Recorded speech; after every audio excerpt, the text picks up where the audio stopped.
తెలంగాణలో BC Jack తెలపెట్టిన సోదరులు BC Jack chairman సుదీర్ఘకాల ఉద్యమ నేతగా ఉండబడే మా అందరికీ పెద్దన్న ఆర్ కృష్ణన్న నాయకత్వంలో మా తమ్ముడు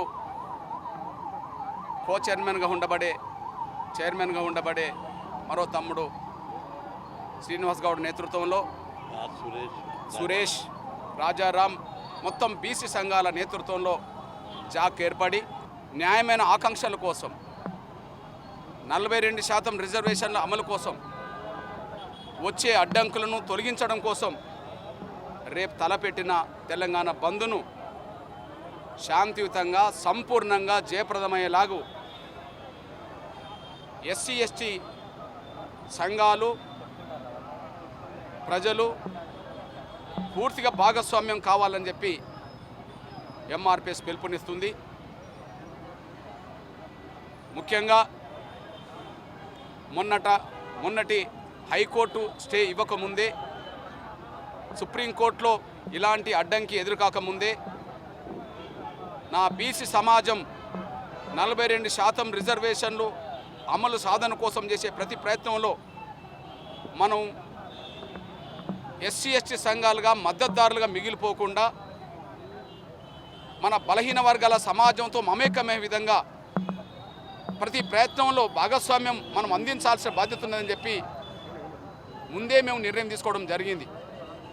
అందులో భాగంగా మా తమ్ముడు అద్దంకి దయాకర్, మరో తమ్ముడు బెల్లయ్య నాయక్తో పాటు సంజీవ్, అదే సమయంలో ఆదివాసీ బిడ్డగా ఉండబడే అరుణ్, వీళ్ళందరితో ముందే సంప్రదింపులు చేసుకొని నా బీసీ సమాజం 42% అమలు సాధన జరిగేంత వరకు ప్రతి ప్రయత్నంలో ప్రతి ఉద్యమంలో పూర్తి భాగస్వామ్యం అందించాలని ఏ పిలుపునిచ్చినా ఏ నిర్ణయం తీసుకున్నా అందులో సంపూర్ణంగా భాగస్వామ్యం కావాలని చెప్పి ముందే నిర్ణయం తీసుకోవడం జరిగింది. దురదృష్టవశాత్తు మా బీసీ ప్రజల ఆకాంక్ష మీద, న్యాయమైన హక్కుల మీద తాత్కాలికంగా ఒక అడ్డంకిగా హైకోర్టు స్టే ఇవ్వడం, అదే సమయంలో సుప్రీంకోర్టు కూడా అందుకు అనుగుణంగానే తాత్కాలికంగా స్పందించడం అనేది నా బీసీ సమాజం నోటికాడు కూడు ఇవాళ తీసేసినట్టుగా, మా బీసీ ప్రజలు ఏ ఆవేదనతో ఉన్నారో, మా బీసీ సంఘాల నాయకత్వం ఏ ఆవేదనతో ఉన్నదో, ఏ ఆగ్రహంతో ఉన్నదో అదే ఆవేదన, అదే ఆగ్రహం మా ఎస్సీ ఎస్టీ వర్గాల్లోనూ కూడా ఉన్నదని, అన్ని అణగారిన వర్గాలకు న్యాయమైన వాటా దక్కాలని చెప్పి ఆ భావనతో మా శ్రేణులు ఉన్నాయనే విషయం కూడా మేము స్పష్టం చేస్తున్నాం. ఈ నేపథ్యంలో రేపటి బంద్లో సంపూర్ణ భాగస్వామ్యం అందించాలని హైదరాబాద్ మొదలుకొని తెలంగాణలో ఉండబడే అన్ని జిల్లా కేంద్రాల్లో, అన్ని మండల కేంద్రాల్లో, ప్రధాన గ్రామాల్లో, అన్ని గ్రామాల్లో కూడా ఈ బంద్ను జయప్రదం చేసే విషయంలో నా బీసీ సంఘాలు, నేతలు, ప్రజలతో మమేకమై శాంతియుతంగా సంపూర్ణంగా జయప్రదమయ్యేలాగూ ముందుకు రావాలని, కృషి చేయాలని, భాగస్వామ్యం అందించాలని చెప్పి నేను విజ్ఞప్తి చేస్తున్నా. అదే సమయంలో ఇక్కడ నా మైనార్టీ సోదరులు కూడా ఇందులో భాగమేనని చెప్పి భావిస్తున్నాం. ఎందుకంటే బీసీ సమాజంలో ఉండబడే 42%లో నా మైనార్టీ వర్గాలకు సంబంధించిన వాళ్ళు కూడా కొంత భాగస్వామ్యం ఉన్నది కాబట్టి న్యాయమైన వాట కోసం జరిగే పోరాటంలో అందరూ భాగస్వాములు కావాలని కోరుతున్నాం. ఇకపోతే ఎవరన్నా వివిధ సంఘాల నుంచి, ఉన్నత వర్గాల నుంచి హైకోర్టులో, సుప్రీంకోర్టులో ఈ అడ్డంకులు కల్పించిన మాట సమాజం చూస్తున్నది.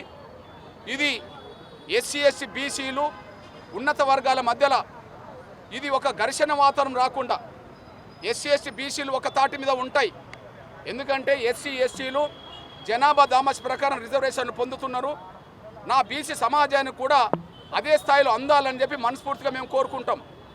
అదే సమయంలో అగ్రకులాల్లో పేదలకు కూడా రిజర్వేషన్లు కావాలని అగ్రకులాల్లో ఉండబడే వివిధ సంఘాలు ఈడబ్ల్యూఎస్ రిజర్వేషన్ల కోసం మాట్లాడినప్పుడు, మా సహకారం కోరినప్పుడు మా ఎస్సీ సంఘాలు, ఎస్టీ సంఘాలు, బలహీన వర్గాల సంఘాలు కూడా ఎవరికి అడ్డంకులు కల్పించలేదు. అందువల్ల ఈడబ్ల్యూఎస్ రిజర్వేషన్లు కోరుకున్న ఏ ఉన్నత వర్గాల సంఘాలు అవుతున్నాయో, ఇప్పుడు ఏవైతే అమలు కోరుకుంటున్నారో అట్లనే నా బీసీ సమాజం 50% రిజర్వేషన్లు కూడా కాదు ఇప్పుడు వచ్చిన చట్టం కానీ జీవో కానీ 50% పైగా రావాల్సిన నా బీసీల వాటా కనీసం 42%కి అంగీకరించకుండా సాంకేతిక కారణాలు సాకులు అడ్డం పెట్టి దీన్ని అడ్డుకోవడం అనేది అది న్యాయం కాదనే విషయం కూడా భావించుకోవాలని కోరుతున్నా నేను. ఇక్కడ అగ్రకులాల పేదల పేరుతో తెలంగాణ రాష్ట్రంలో పేదరికాన్ని కంటే జనాభా కంటే జనాభే 10% లేనప్పుడు 10% రిజర్వేషన్లు వర్తింపవు. ఆ జనాభాలో 20%, 30% పేదరికం ఉంటే 2%, 3% ఈడబ్ల్యూఎస్ రిజర్వేషన్ వర్తిస్తాయి. అయినప్పటికీ జనాభాకు మించి పేదరికానికి మించి ఈడబ్ల్యూఎస్ రిజర్వేషన్లు అమలు చేసుకుంటున్నప్పుడు ఇక్కడ నుంచి ఎలాంటి తీవ్రమైన ప్రతిఘటన రాలేదు ఎస్సీ ఎస్టీ బీసీల నుంచి. అట్లాంటప్పుడు మీరు కూడా సామాజిక న్యాయానికి అనుగుణంగా నా బీసీల వాటా తాత్కాలికంగా 42%కి మీరు అడ్డుకోవద్దని, భవిష్యత్తులో జనాభా పరంగా వచ్చే రిజర్వేషన్లను కూడా సహకరించాలని చెప్పి నేను కోరుతున్నా. అగ్రకులాల ప్రజాస్వామికవాదులందరికీ విజ్ఞప్తి చేస్తున్నా నేను. ఇకపోతే ఇంకొక విషయం, కొన్ని ప్రశ్నలు లేవనెత్తాల్సిన అవసరం ఉన్నది. భారతదేశానికి స్వాతంత్రం వచ్చిన కాంచి మొన్నటి వరకు 2 రాజ్యాంగాలు ఉన్నాయా అని చెప్పి ప్రశ్నించారు. భారతదేశానికి ఒక రాజ్యాంగం అయితే జమ్మూ కాశ్మీర్కు మరో రాజ్యాంగం అని చెప్పి ఆర్టికల్ 370 ఉండడం వల్ల దేశానికి ఒక రాజ్యాంగం, జమ్మూ కాశ్మీర్కు ఒక రాజ్యాంగం ఎందుకు ఉండాలి, ఈ దేశం ఒకటే అయినప్పుడు రాజ్యాంగం ఒకటే ఉండాలని చెప్పి మన నేటి పాలక వర్గమే గౌరవ ప్రధానమంత్రి గారి నాయకత్వంలోనే ఆర్టికల్ 370 రద్దు చేస్తే రాజ్యాంగం ఇప్పుడు ఒకటే అయింది.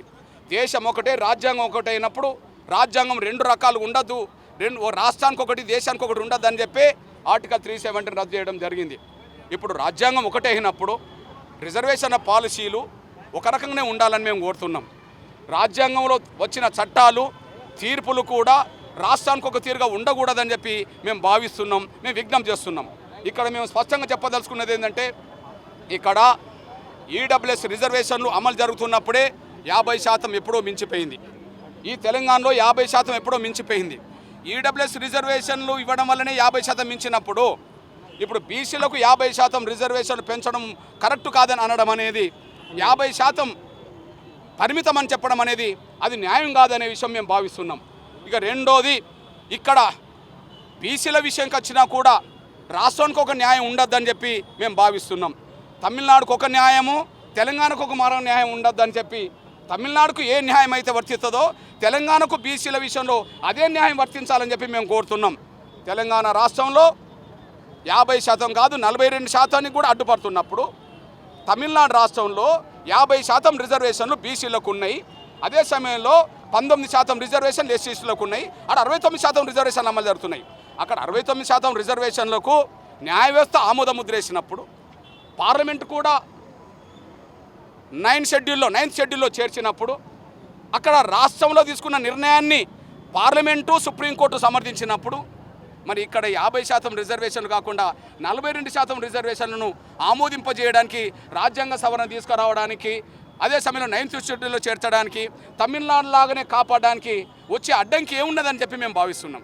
కాబట్టి రాజ్యాంగం ఒకటే అయినప్పుడు, రిజర్వేషన్ పాలసీలు ఒకటే అయినప్పుడు తమిళనాడుకు ఒక న్యాయం, తెలంగాణకు ఒక న్యాయం ఉండద్దని, తమిళనాడుకు ఏ న్యాయం వర్తిస్తుందో తెలంగాణకు అదే న్యాయం వర్తించాలని, ఈ దేశంలో 50% రిజర్వేషన్లు కోరుకునే 50% జనాభా గల నా బీసీలకు అన్ని రాష్ట్రాల్లో 50% రిజర్వేషన్లు పొందే హక్కున్నదనే విషయాన్ని పాలకులు గుర్తించాలి, న్యాయవ్యవస్థ గుర్తించాలని చెప్పి మేము విజ్ఞప్తి చేస్తూ, ఏది ఏమైనా నా బీసీల న్యాయమైన ఆకాంక్ష నెరవేరేంత వరకు, 42% తాత్కాలికంగా దాన్ని అమలు చేసేంత వరకు, అంతిమంగా జనాభా పరంగా రిజర్వేషన్ సాధించేంత వరకు నా బీసీ సంఘాలు చేసే, నా బీసీ మేధావులు చేసే, ప్రజలు చేసే ప్రతి కార్యక్రమంలోనూ, ప్రతి ఉద్యమంలోనూ మా శక్తులన్నీ, ఎస్సీ ఎస్టీ శక్తులన్నీ పూర్తి భాగస్వామ్యం అవుతాయనే విషయం కూడా మేము స్పష్టం చేస్తూ, రేపటి బంద్ను సంపూర్ణంగా శాంతియుతంగా జయప్రదం చేసే విషయంలో నా బీసీ సంఘాలతో, ప్రజలతో మమేకమై కష్టపడాలని చెప్పి నేను విజ్ఞప్తి చేస్తున్నా, పిలుపునిస్తున్నా.